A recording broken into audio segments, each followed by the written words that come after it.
Mati karena aku. Qin Chen tercengang. Ya, aku mati karenamu. Lelaki tua berjubah putih itu mengangguk, seolah dia akhirnya memahami sesuatu. Aku mengerti. Kamu seharusnya menjadi penghubung yang sangat penting dalam rantai ini.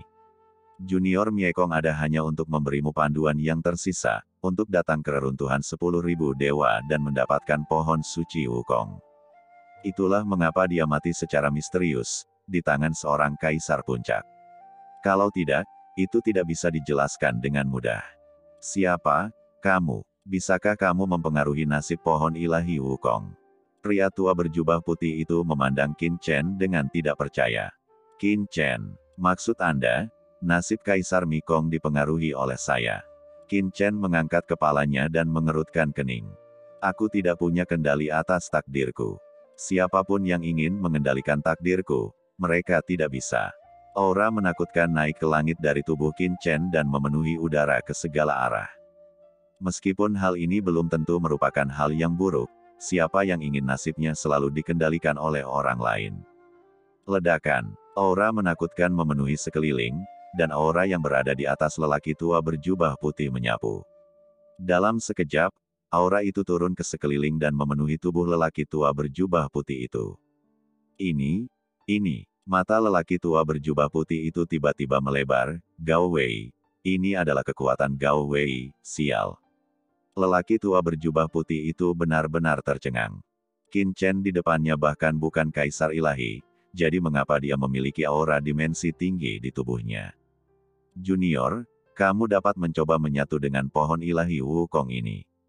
Orang tua berjubah putih buru-buru berkata kepada Qin Chen, tidak, kakak, kamu dapat mencoba menggabungkan. Qin Chen, dia tidak punya banyak berbicara, dia segera duduk bersila, dan nafas tak terlihat tersapu, langsung menyentuh ruang pohon suci tak terbatas di depannya. Berdengung, kekuatan ruang yang menakutkan memenuhi udara dengan gila-gilaan, dan dunia kuno muncul di dalam tubuh Qin Chen. Itu adalah dunia kekacauan yang menyatu, yang langsung beresonansi kuat dengan pohon ilahi Wukong. Kedua kekuatan itu dengan cepat bergabung dan memasuki tubuh Qin Chen. Mata lelaki tua berjubah putih itu tiba-tiba membelalak. Sialan, bosnya adalah bosnya, bagaimana dia bisa bergabung dengan pohon ilahi Wukong? Orang tua berjubah putih itu tercengang, terutama ketika dia melihat dunia yang samar-samar menakutkan di dalam tubuh Qin Chen. Dia tertegun sejenak, sialan, apa ini? Dan ketika Qin Chen bergabung dengan pohon ilahi Wukong, dunia luar, di lembah tempat pohon ilahi Wukong berada, Molly dan Kaburu menunggu dengan tenang, sementara Meng Tianhui dan yang lainnya memandang dengan cemas ke pohon suci Wukong di depan mereka, dengan berbagai pemikiran melintas di hati mereka. Sejujurnya, saat ini, mereka ingin segera bergegas ke area di mana pohon ilahi Wukong berada, namun melihat Demon Li duduk bersila tidak jauh dari situ, mereka bertiga tidak berani bergerak, karena takut memicu serangan fatal. Harta karun luar angkasa. Pada saat ini, suara terkejut terdengar, dan tiga sosok di kejauhan terbang dengan cepat dan mendarat di depan Molly dan yang lainnya, memandang dengan penuh semangat ke pohon ilahi Wukong di depan mereka. Molly mengangkat kepalanya dan melirik, lalu menutup kelopak matanya lagi. Karena dia bisa melihat sekilas bahwa 2 dari 3 orang di depannya berada di puncak level Kaisar Agung, dan salah satu dari mereka memiliki tingkat kultivasi yang sangat sempurna. Ada aura samar Kaisar Dewa yang meresap ke udara, dan dia jelas mendekati setengah langkah level Kaisar Dewa. Tapi selama dia bukan Kaisar Ilahi yang kuat, itu bukan apa-apa di matanya. Setelah ketiga orang itu melihat situasi aneh di lapangan, mereka semua terkejut, karena situasi di depan mereka terlalu aneh. Jelas ada harta karun luar angkasa yang sangat luar biasa tidak jauh dari sana yang bersinar dengan aura luar angkasa yang menakutkan, tetapi beberapa orang di lapangan sebenarnya acuh tak acuh. Mereka semua sepertinya sedang menonton pertunjukan di pinggiran.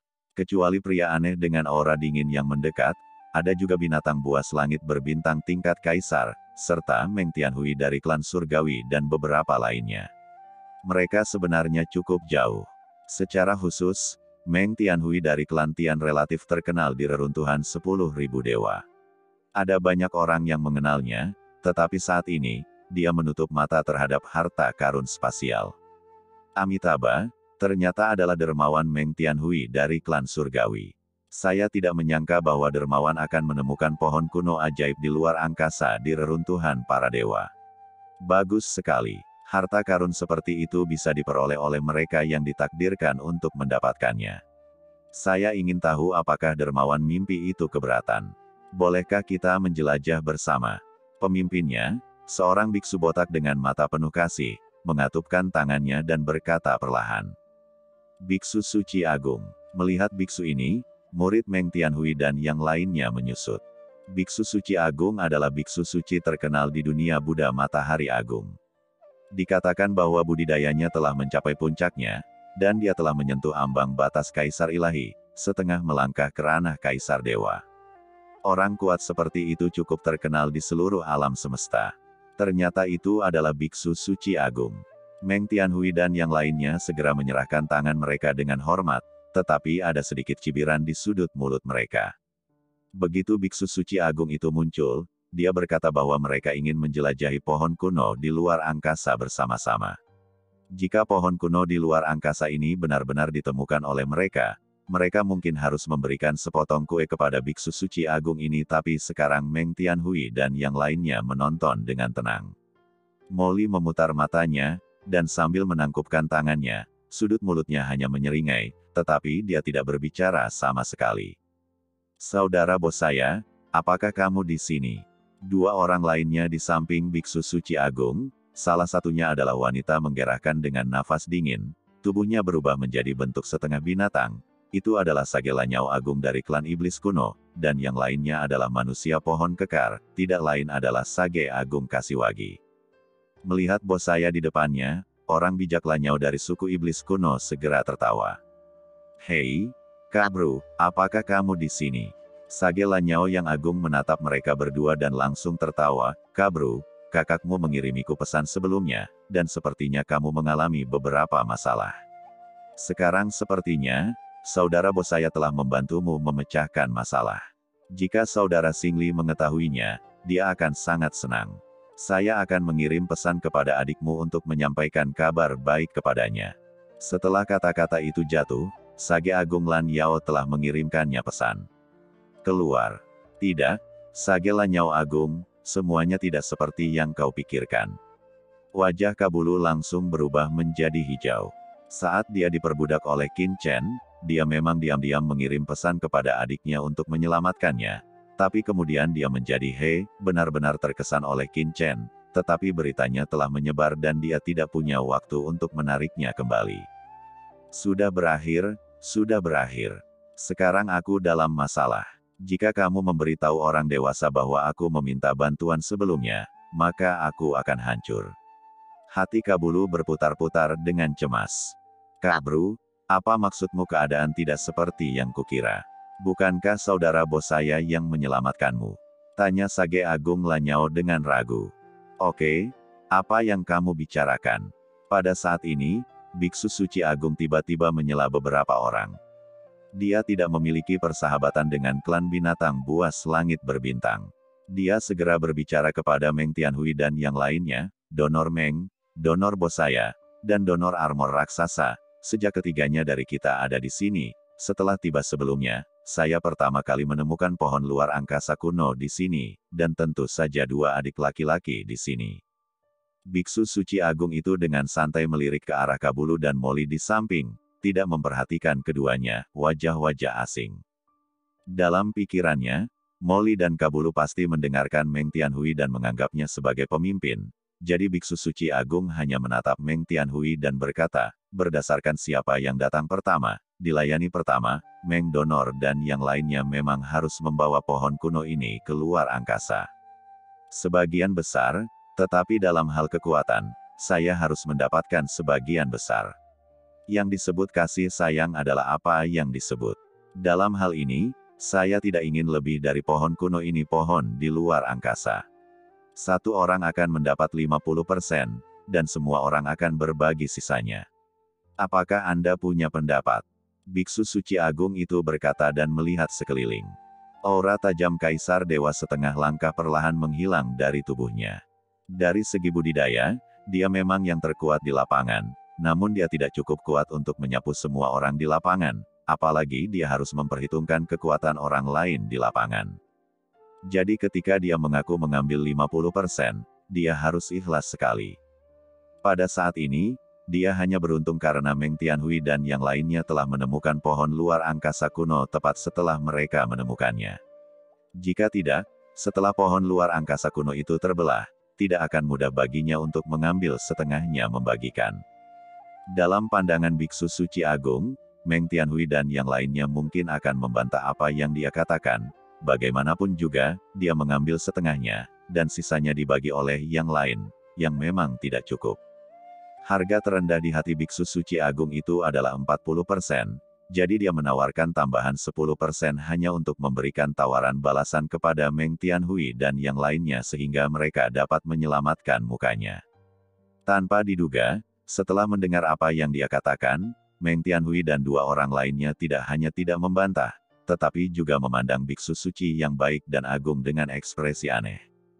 Semuanya, ada apa? Biksu Suci Agung itu mengerutkan keningnya.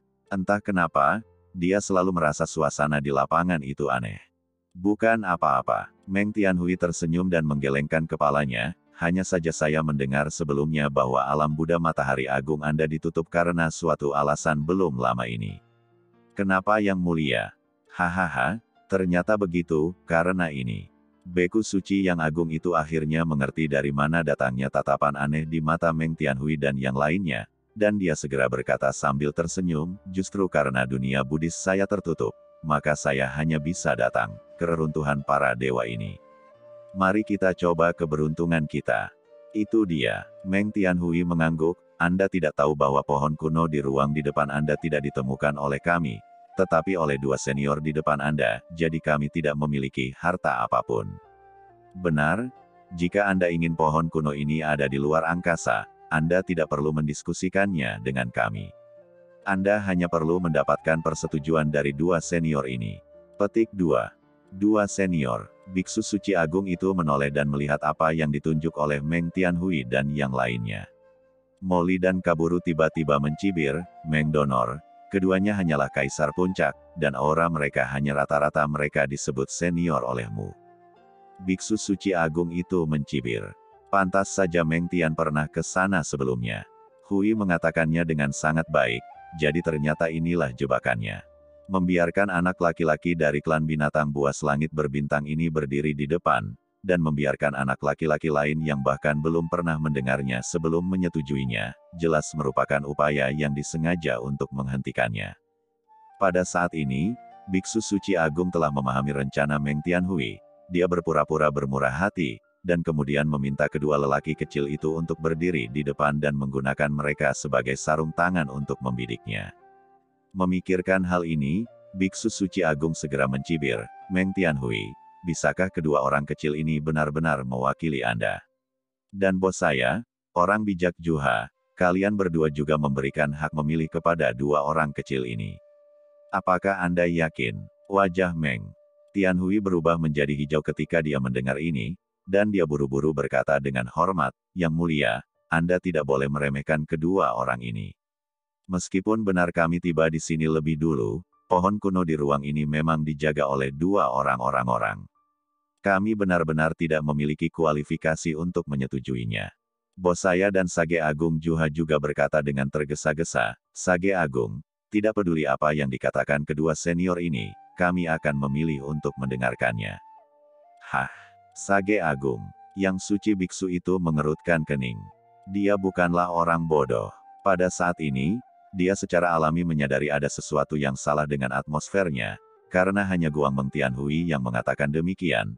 Tetapi bos saya dan Sage Agung Juha bukanlah dari klan surgawi, orang memiliki status tertentu di depan Meng Tianhui. Lagi pula, dengan kekuatan Meng Tianhui, saya khawatir dia masih belum bisa sepenuhnya meyakinkan Sage Agung Juha dan bos saya.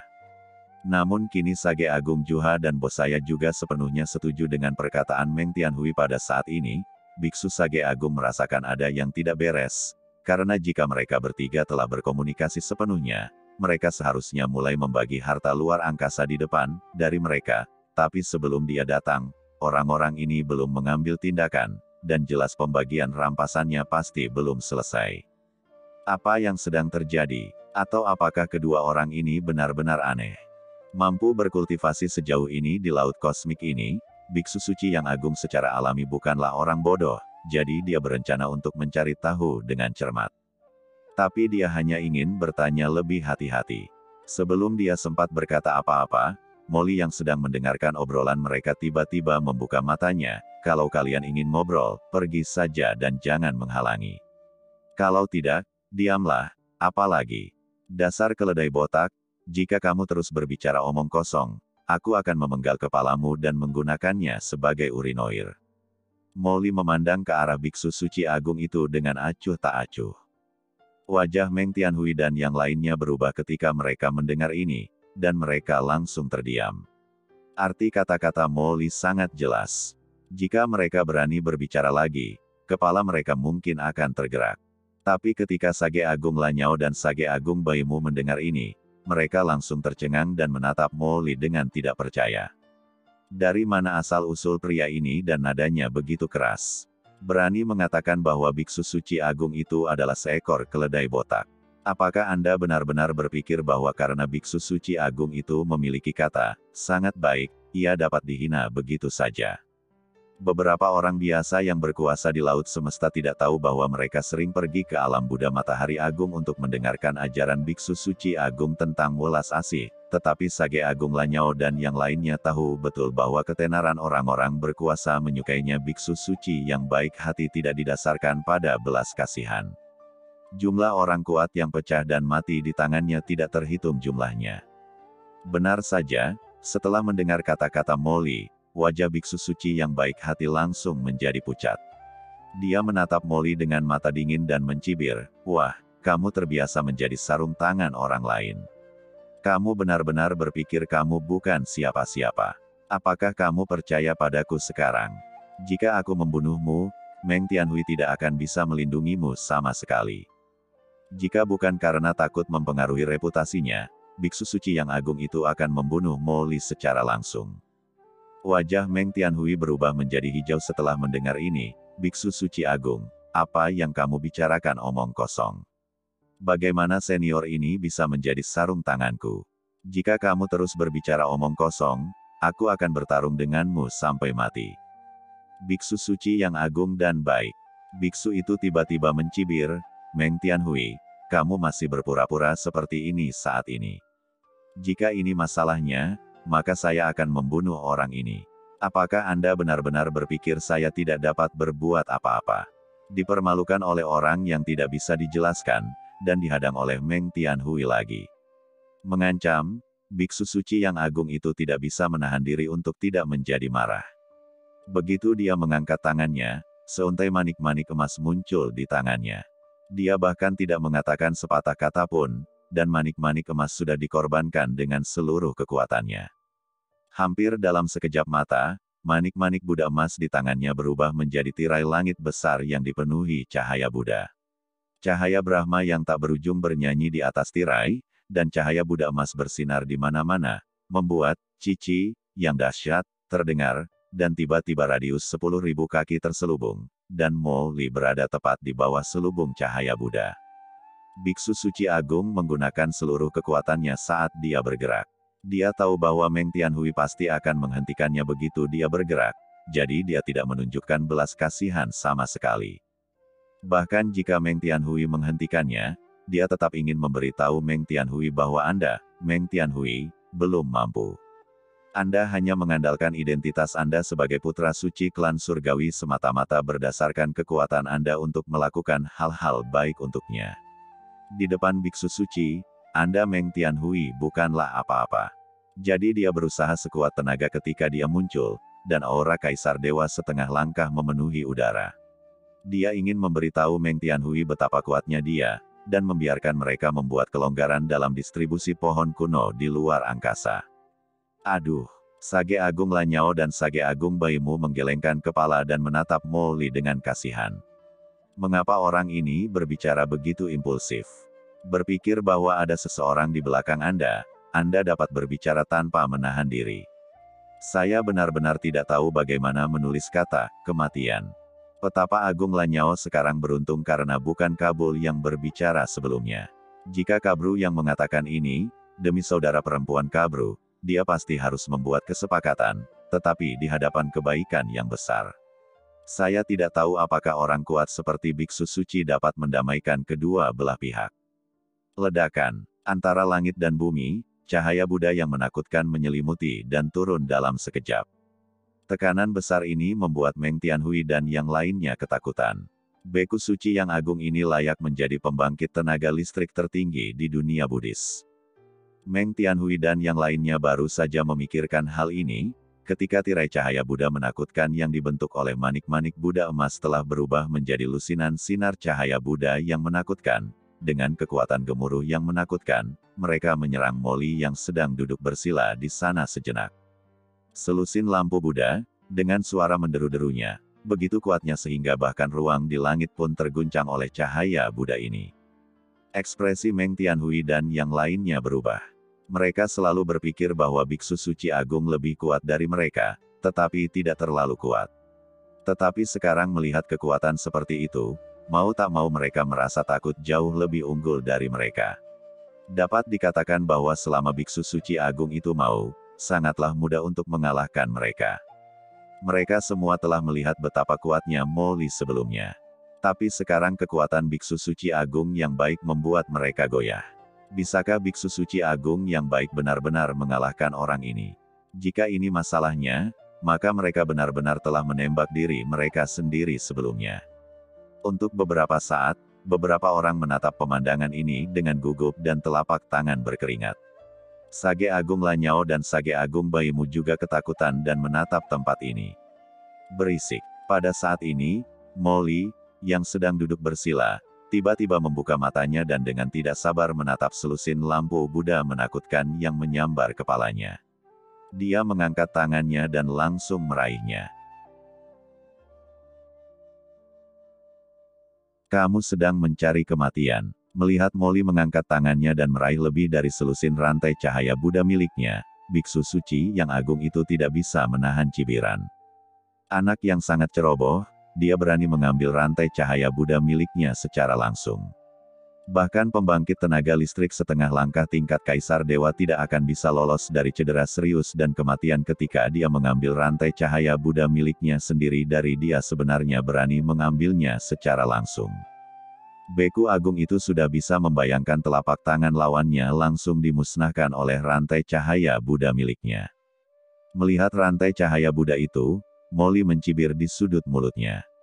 Dia bahkan tidak takut dengan serangan leluhur klan bayangan, tapi dia takut dengan rantai cahaya Buddha kecil ini. Meskipun cahaya Buddha selalu menahan iblis energi, setan macam apa yang harus dilihat? Aura di tubuhnya, bahkan cahaya Buddha tingkat Kaisar Dewa mungkin tidak cukup untuk dilihat. Bang-bang. Dalam sekejap, lebih dari selusin helai cahaya Buddha yang seperti pilar surga jatuh ke tubuh Molly. Suara yang mereka keluarkan adalah suara tumpul yang aneh, dan tidak ada suara cahaya Buddha dimusnahkan dan menghilang ke dalam ketiadaan. Petapa Agung Lanyao dan yang lainnya akan berpikir bahwa setelah terkena rantai cahaya Buddha, Molly sudah menjadi bola abu. Bahkan jika ada sesuatu yang tersisa, itu hanyalah abu. Tapi pemandangan yang membuat semua orang tidak percaya terjadi.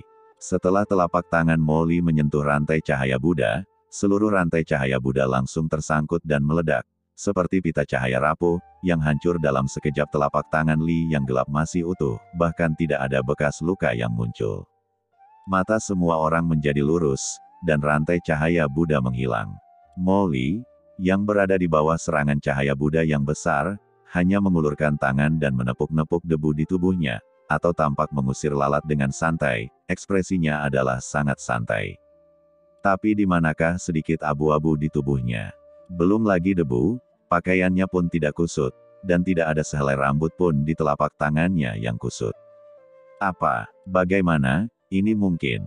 Murid Sage Agung Lanyao dan yang lainnya tiba-tiba menyusut, seolah-olah mereka baru saja melihat hantu. Seluruh adegan terdiam sesaat, dan Anda hampir bisa mendengar suara pin drop. Setiap orang telah melihat kekuatan dari lusinan rantai cahaya Buddha yang ditembakkan oleh manik-manik emas biksu suci yang agung. Tidak ada yang berani berpikir bahwa dia dapat menahannya tanpa cedera, bahkan tidak ada kerutan di pakaiannya. Atau yang pasti, semua orang mengira mereka tidak bisa melakukannya, tetapi anak laki-laki yang tampaknya tidak mencolok di depannya ini benar-benar melakukannya, dan dia bahkan tidak mengorbankan harta itu, dia hanya menghancurkannya dengan telapak tangannya sendiri selusin rantai ringan Buddha, dan seluruh orang duduk bersila bahkan tanpa mengacak-acak rambutnya. Pemandangan ini sungguh sulit dipercaya oleh semua orang. Biksu Suci Agung adalah pembangkit tenaga listrik setengah langkah setingkat Kaisar Dewa. Sudut mata Meng Tianhui bergerak-gerak, dia menemukan bahwa dia tampaknya meremehkan Mo Li lebih kuat dari yang dia kira, atau jauh lebih kuat. Hati Sage Agung Lanyao, Sage Agung Baimu dan yang lainnya tenggelam. Mereka selalu berpikir bahwa apa yang dikatakan Meng Tianhui dan yang lainnya sebelumnya tentang Mo Li sebagai dalang sebenarnya adalah salah. Orang yang begitu kuat kekuatan manusianya memang jauh lebih unggul dari Meng Tianhui. Tidak heran Meng Tianhui dan yang lainnya menemukan harta karun luar angkasa ini sebelumnya, tetapi mereka tidak bereaksi atau mengambil tindakan sama sekali. Sekarang tampaknya hal ini kemungkinan besar karena perlindungan orang di depan mereka. Tapi kenapa dia ingin menjaga di sini daripada mengambilnya? Apa alasannya? Yang paling ketakutan dari semua orang adalah biksu suci yang baik hati.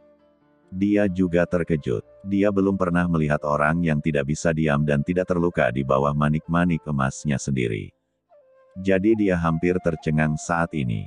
Apakah ini sesuatu yang bisa dilakukan oleh pembangkit tenaga listrik tingkat Kaisar Puncak? Bahkan Kaisar Dewa setengah langkah biasa pun tidak bisa melakukannya, bukan? Ternyata kamu bersembunyi begitu dalam. Kaisar Dewa setengah langkah, kamu sebenarnya sengaja menyamar sebagai Kaisar Puncak. Aura tersembunyi seperti itu memang luar biasa. Bahkan aku tidak menyadarinya. Kamu benar-benar licik, biarlah aku melihatnya. Lihat, kekuatan magis macam apa yang kamu miliki. Setelah mengatakan ini, Biksu Suci Agung itu tiba-tiba mengangkat tangannya, dan manik-manik Buddha emas yang menakutkan tiba-tiba berubah menjadi cahaya keemasan yang menakutkan, yang jatuh ke kepala Mo Li, sejenak. Ledakan. Kali ini, manik-manik Buddha emas bahkan lebih kuat, berubah menjadi kekuatan cahaya Buddha yang mengejutkan, bertahan ke segala arah dan menghantam kepala Mo Li. Kembali, Mo Li mencibir, mengulurkan tangan kanannya, menjentikannya tiba-tiba, dan dengan benturan, manik-manik Buddha emas itu seperti tumpukan kelereng di bawah telapak tangan Mo Li, dan langsung terpental, tidak dapat melukai Mo Li sama sekali. Apa? Biksu Agung itu terkejut. Hanya butuh beberapa saat baginya untuk bereaksi, dan punggungnya sudah mengeluarkan keringat dingin. Kekuatan anak laki-laki di depannya pasti lebih tinggi dari yang dia bayangkan, dan tubuhnya tanpa sadar akan mundur. Tapi sebelum dia bisa mundur, Mo Li mencibir dan berkata, setelah memukulku dengan cahaya Buddha berkali-kali, apakah kamu ingin mundur? Berhentilah bermimpi. Sebelum Mo Li bisa menyelesaikan kata-katanya, dia mengangkat tangannya, dan sinar iblis hitam legam muncul. Cahayanya telah dikorbankan, berubah menjadi busur cahaya dan menebas, tapi yang dia korbankan hanyalah sabuk cahaya ajaib. Sabuk cahaya ajaib setebal lengan orang dewasa, dan warnanya hitam seperti tinta, menembus kehampaan seperti aliran cahaya, dan muncul di depan Biksu Suci Agung. Dalam sekejap Biksu Suci itu bahkan tidak bisa bereaksi sesaat pun. Perasaan takut akan dibunuh langsung terpancar, dan perasaan krisis yang kuat masih melekat. Biksu Suci yang agung itu begitu panik sehingga dia bahkan tidak punya waktu untuk menarik manik-manik emas di depannya. Dia hanya tahu bahwa dia harus menghindari serangan cahaya ajaib ini. Jika dia tidak bisa mengelak, maka dia tidak akan pernah mampu menahan kekuatan serangan cahaya ajaib yang begitu menakutkan. Ini diberikan kepadanya oleh takdir khusus Buddhis dan tahu di dalamnya peringatan alam Buddha Matahari Agung. Namun saat berikutnya, keringat dingin mengucur di sekujur tubuhnya. Dia menemukan bahwa ruang di sekitarnya membeku dalam sekejap, seolah-olah telah berubah menjadi rawa kepalanya berlalu. Boom! Cahaya sihir hitam menghantam bahu Biksu Suci Agung itu tanpa ragu-ragu. Biksu Suci Agung itu terkena cahaya ajaib dan terbang mundur dengan keras. Seluruh tubuhnya berlumuran darah, dan salah satu lengannya telah hilang, dan ada darah yang menetes di mana-mana. Itu hanya satu pukulan, dan separuh tubuhnya hampir patah. Ada darah beterbangan di mana-mana, dan seluruh tubuhnya menghantam tanah dengan keras, yang sangat menyedihkan. Setelah memuntahkan seteguk darah, biksu suci agung tiba-tiba bergegas dari tanah. Tidak peduli bahwa dia terluka parah, dia mengambil kembali manik Buddha emas dan buru-buru berteriak, "Yang mulia, saya, biksu suci agung, sudah memilikinya, ditarik dari kompetisi untuk harta karun spasial ini."